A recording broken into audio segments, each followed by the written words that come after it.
salário, preço e lucro. 6. Valor e trabalho. Cidadãos, cheguei ao ponto em que devo necessariamente entrar no verdadeiro desenvolvimento do tema.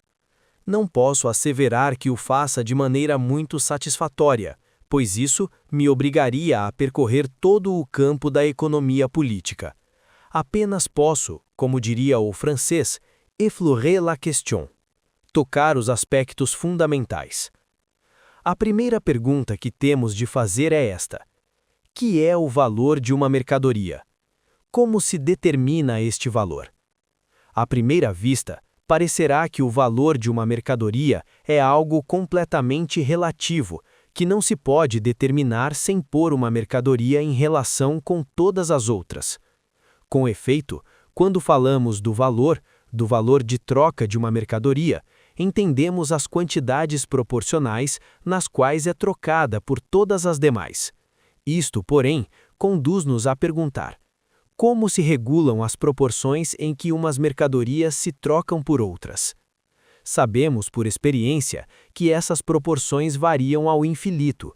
Tomemos uma única mercadoria, por exemplo, o trigo, e veremos que um quarter de trigo se permuta, numa série quase infinita de graus de proporção, por diferentes mercadorias. E, sem embargo, como o seu valor é sempre o mesmo, quer se expresse em seda, em ouro ou outra qualquer mercadoria, este valor tem que ser alguma coisa de distinto e independente dessas diversas proporções em que se troca por outros artigos. Necessariamente, há de ser possível exprimir de uma forma muito diferente estas diversas equações com várias mercadorias.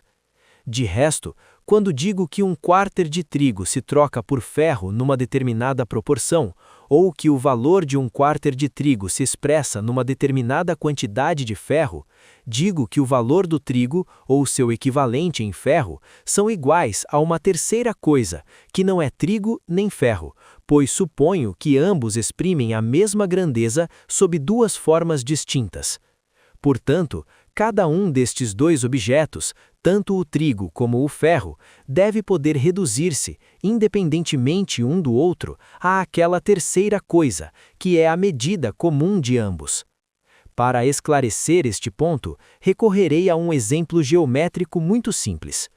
Quando comparamos a área de vários triângulos, das mais diversas formas e grandezas, ou quando comparamos triângulos com retângulos, ou com outra qualquer figura retilínea, qual é o processo que empregamos?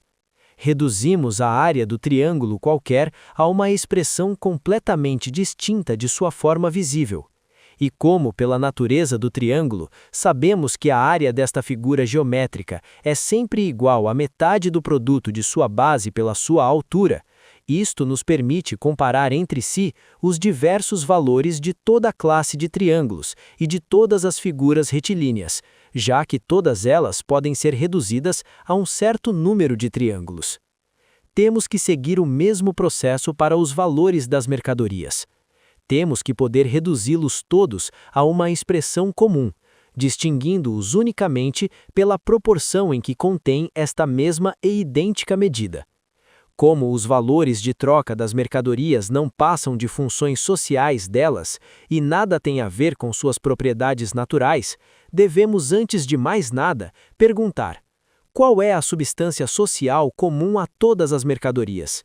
É o trabalho. Para produzir um objeto, tem-se que invertir nele ou a ela, incorporar uma determinada quantidade de trabalho, e não simplesmente trabalho, mas trabalho social. Aquele que produz um objeto para seu uso pessoal e direto, para consumi-lo, cria um produto, mas não uma mercadoria. Como produtor que se mantém a si mesmo, nada tem com a sociedade, mas para produzir uma mercadoria, não só se tem de criar um artigo que satisfaça a uma necessidade social qualquer, como também o trabalho nele incorporado deverá representar uma parte integrante da soma global de trabalho invertida pela sociedade. Tem que estar subordinado à divisão de trabalho dentro da sociedade. Não é nada sem os demais setores do trabalho, e por sua vez é chamado a integrá-los. Quando consideramos as mercadorias como valores, vemo-las somente sob o aspecto de trabalho social realizado, plasmado, ou, se assim quiserdes, cristalizado. Consideradas deste modo, só podem distinguir-se umas das outras enquanto representem quantidades maiores ou menores de trabalho. Assim, por exemplo, num lenço de seda pode encerrar-se uma quantidade maior de trabalho do que um tijolo. Mas como se medem as quantidades de trabalho? Pelo tempo que dura o trabalho, medindo-o em horas, em dias, etc. Naturalmente, para aplicar esta medida, todas as espécies de trabalho se reduzem a trabalho médio ou simples, como sua unidade. Chegamos, portanto, a esta conclusão.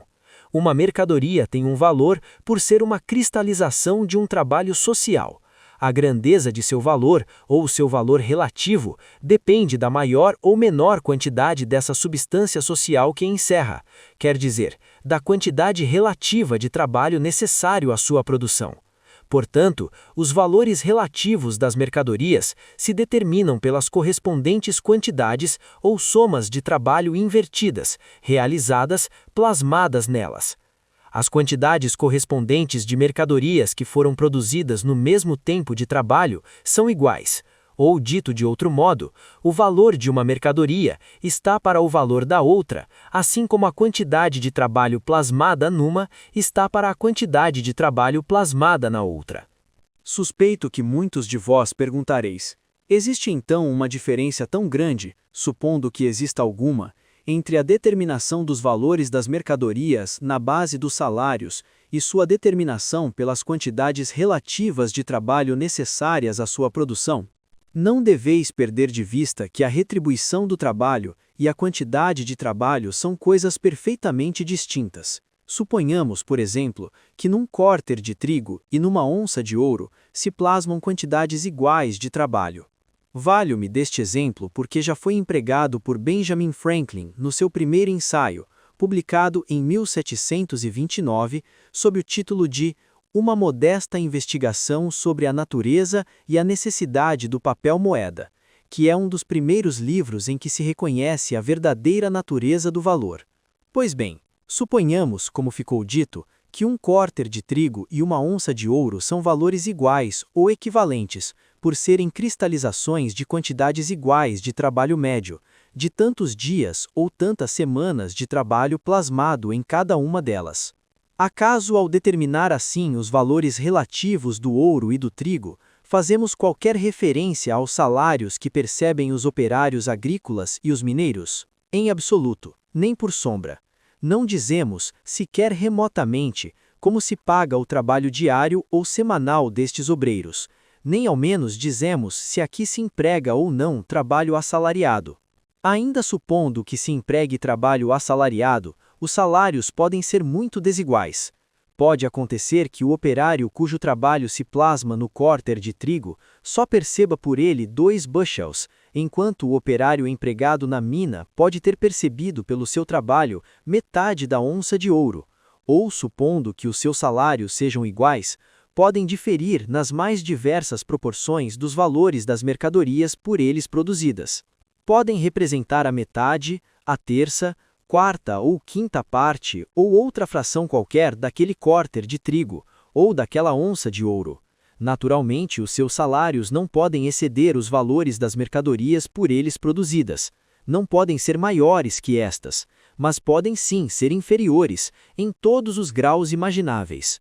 Seus salários achar-se-ão limitados pelos valores dos produtos, mas os valores de seus produtos não se acharão limitados pelos salários, e sobretudo aqueles valores, os valores relativos do trigo e do ouro, por exemplo, se terão fixado sem atentar em nada no valor do trabalho invertido neles, isto é, sem atender em nada aos salários.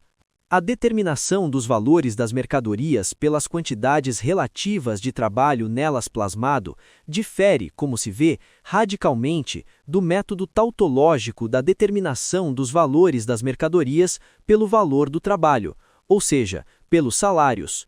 Contudo, no decurso de nossa investigação, teremos oportunidade de esclarecer ainda mais este ponto. Para calcular o valor de troca de uma mercadoria, temos de acrescentar a quantidade de trabalho invertida nela, em último lugar, a que antes se incorporou nas matérias-primas com que se elabora a mercadoria, e o trabalho aplicado nos meios de trabalho, ferramentas, maquinário e edifícios que serviram para esse trabalho. Por exemplo, o valor de uma determinada quantidade de fio de algodão é a cristalização da quantidade de trabalho incorporada ao algodão durante o processo da fiação, e, além disso, da quantidade de trabalho anteriormente plasmado nesse algodão, da quantidade de trabalho encerrada no carvão, no óleo e em outras matérias auxiliares empregadas, bem como da quantidade de trabalho materializado na máquina a vapor, nos fusos, no edifício da fábrica, etc. Os meios de trabalho propriamente ditos, tais como ferramentas, maquinário e edifícios, utilizam-se constantemente durante um período de tempo mais ou menos longo em processos repetidos de produção. Se consumissem de uma vez, como acontece com as matérias-primas, transferiria-se todo o seu valor à mercadoria que ajudam a produzir. Mas como um fuso, por exemplo, só se desgasta aos poucos, calcula-se um termo médio tomando por base sua duração média, seu aproveitamento médio ou sua deterioração ou desgaste durante um determinado tempo, digamos, um dia. Deste modo, calculamos qual a parte do valor dos fusos que passa ao fio fabricado durante um dia, e que parte, portanto, dentro da soma global de trabalho realizado, por exemplo, em uma libra de fio, corresponda à quantidade de trabalho anteriormente incorporada nos fusos.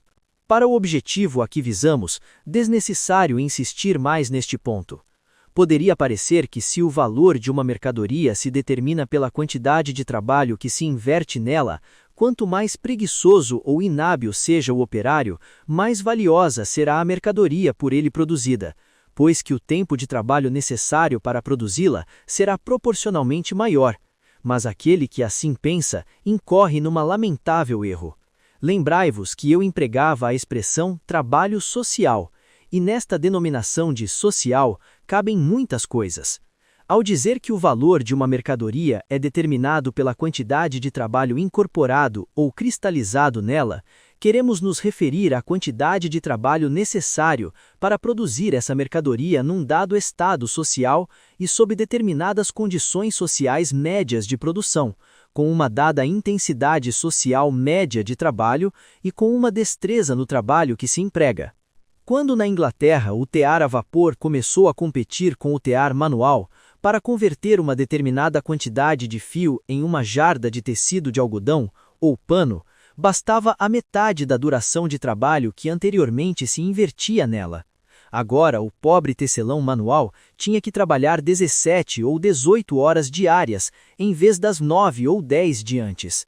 Não obstante, o produto de suas 20 horas de trabalho só representava 10 horas de trabalho social, isto é, as 10 horas de trabalho socialmente necessários para converter uma determinada quantidade de fio em artigos têxteis.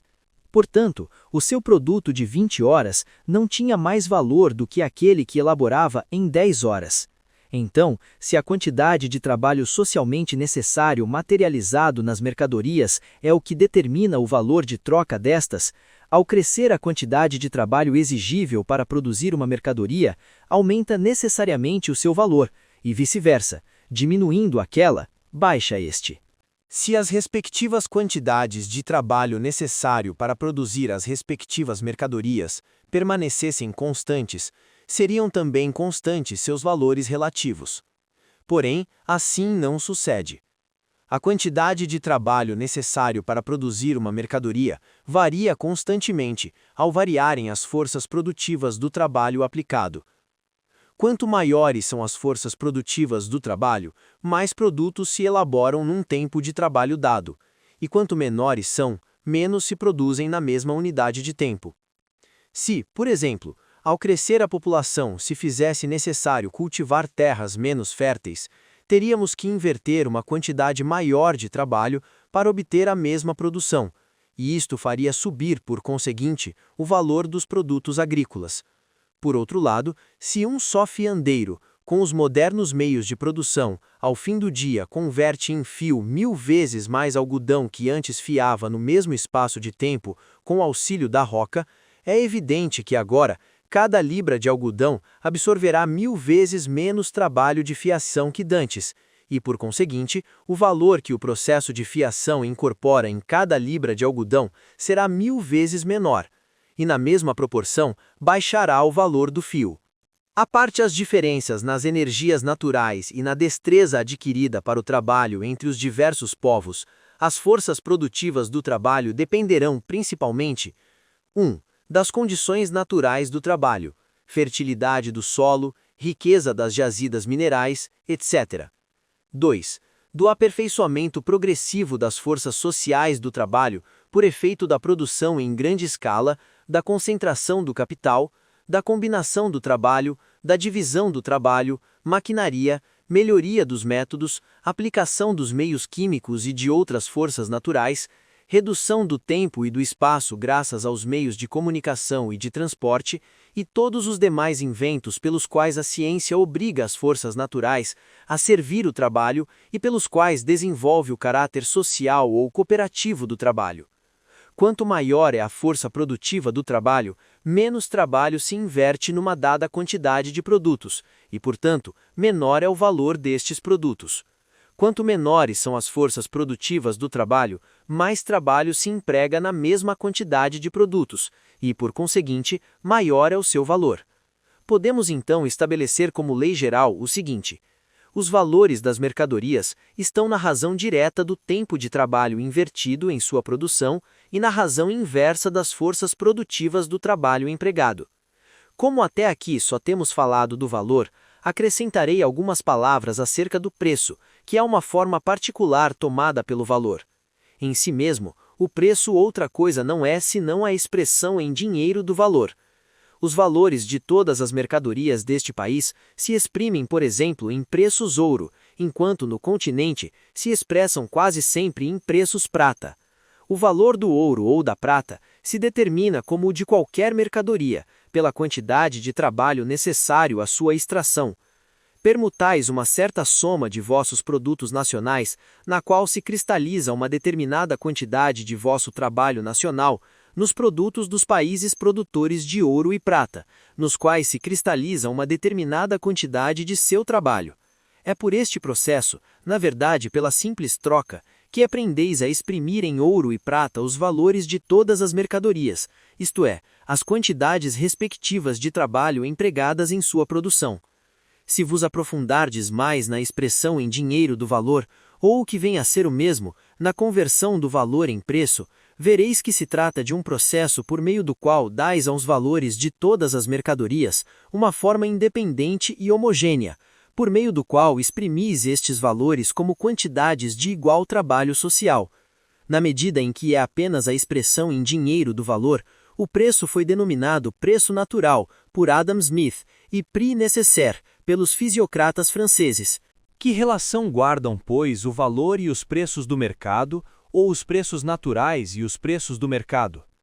Todos sabeis que o preço do mercado é o mesmo para todas as mercadorias da mesma espécie, por muito que variem as condições de produção dos produtores individuais. Os preços do mercado não fazem mais que expressar a quantidade social média de trabalho que, nas condições médias de produção, é necessária para abastecer o mercado com determinada quantidade de um certo artigo. Calcula-se tendo em vista a quantidade global de uma mercadoria de determinada espécie. Até agora, o preço de uma mercadoria no mercado coincide com o seu valor. Por outra parte, as oscilações dos preços do mercado, que umas vezes excedem o valor ou preço natural e outras vezes ficam abaixo dele, dependem das flutuações da oferta e da procura. Os preços do mercado se desviam constantemente dos valores, mas, como diz Adam Smith, o preço natural é o preço central em torno do qual gravitam constantemente os preços das mercadorias. Circunstâncias diversas os podem manter erguidos muito acima desse ponto e por vezes precipitá-los um pouco abaixo. Quaisquer, porém, que sejam os obstáculos que os impeçam de se deter neste centro de repouso e estabilidade, eles tendem continuamente para lá. Não posso agora esmiuçar este assunto. Basta dizer que se a oferta e a procura se equilibram, os preços das mercadorias no mercado corresponderão a seus preços naturais, isto é, a seus valores, os quais se determinam pelas respectivas quantidades de trabalho necessário para a sua produção. Mas a oferta e a procura devem constantemente tender para o equilíbrio, embora só o alcancem compensando uma flutuação com a outra, uma alta com uma baixa e vice-versa. Se em vez de considerar somente as flutuações diárias, analisardes o movimento dos preços do mercado durante um espaço de tempo bastante longo, como o fez, por exemplo, o Sr. Tuque na sua História dos Preços, descobrireis que as flutuações dos preços no mercado, seus desvios dos valores, suas altas e baixas, se compensam umas com as outras e se neutralizam de tal maneira que, postas à margem a influência exercida pelos monopólios e algumas outras restrições que aqui temos de passar por alto, vemos que todas as espécies de mercadorias se vendem em termo médio pelos seus respectivos valores ou preços naturais. Os períodos médios de tempo durante os quais se compensam entre si as flutuações dos preços no mercado diferem segundo as distintas espécies de mercadorias, porque em umas é mais fácil que em outras adaptar a oferta à procura. Se então, falando de um modo geral e abarcando períodos de tempo bastante longos, todas as espécies de mercadorias se vendem pelos seus respectivos valores, é absurdo supor que o lucro, não em casos isolados, mas o lucro constante e normal das diversas indústrias, brota de uma majoração dos preços das mercadorias, ou do fato de que se vendam por um preço que exceda consideravelmente seu valor. O absurdo desta ideia evidencia-se se a generalizamos. O que alguém ganhasse constantemente como vendedor, haveria de perder constantemente como comprador. De nada serve dizer que há pessoas que compram sem vender, consumidores que não são produtores. O que estes pagassem ao produtor, teriam antes de recebê-lo dele grátis. Se uma pessoa recebe seu dinheiro e logo vô-lo devolve comprando-vos as vossas mercadorias, por este caminho nunca enriquecereis, por mais caro que vendais. Esta espécie de negócios poderá reduzir uma perda, mas jamais contribuir para realizar um lucro. Portanto, para explicar o caráter geral do lucro, não tereis outro remédio senão partir do teorema de que as mercadorias se vendem em média pelos seus verdadeiros valores, e que os lucros se obtêm vendendo as mercadorias pelo seu valor, isto é, em proporção à quantidade de trabalho nelas materializado. Se não conseguirdes explicar o lucro sob esta base, nenhum outro modo conseguireis explicá-lo. Isto parece um paradoxo e contrário à observação de todos os dias. Parece também paradoxal que a Terra gire ao redor do Sol e que a água seja formada por dois gases altamente inflamáveis. As verdades científicas sempre serão paradoxais se julgadas pela experiência de todos os dias, a qual somente capta a aparência enganosa das coisas.